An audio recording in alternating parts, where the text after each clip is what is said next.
Now, those two breaking stories follow a violent weekend, leading officials in D.C. and Prince George's County to team up to figure out a path forward.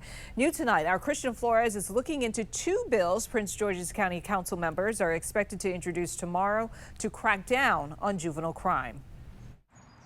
Just hours ago, this seat Pleasant Park, which should be a place for children to play, was the scene of a murder after 18-year-old Michael Cooper was shot and killed here. We're losing so many of our young people at an early age. And Prince George's County Council member Krystal Oriadha is hoping her bill will prevent this all too familiar tragedy.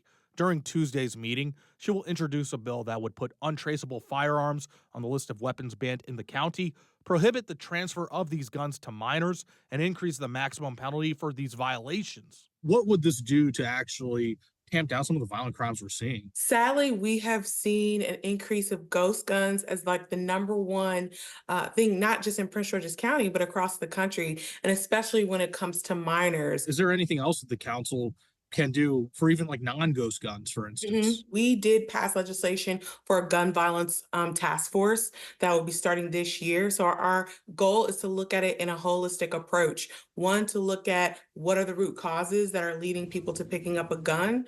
What are the resources that we need to put in the community to stop that? Another bill to be introduced tomorrow would allow business owners to request curfew zones for juveniles. Tuesday's meeting will come just a day after this crime walk held jointly by D.C. and Prince George's County, including the county council chair. Oriadha says her bill is just the start. We're looking at social media. You have a lot of kids that might not even come from that traditional background that might lead them down the pathway of committing crimes, thinking that this is just something fun, not understanding the consequences.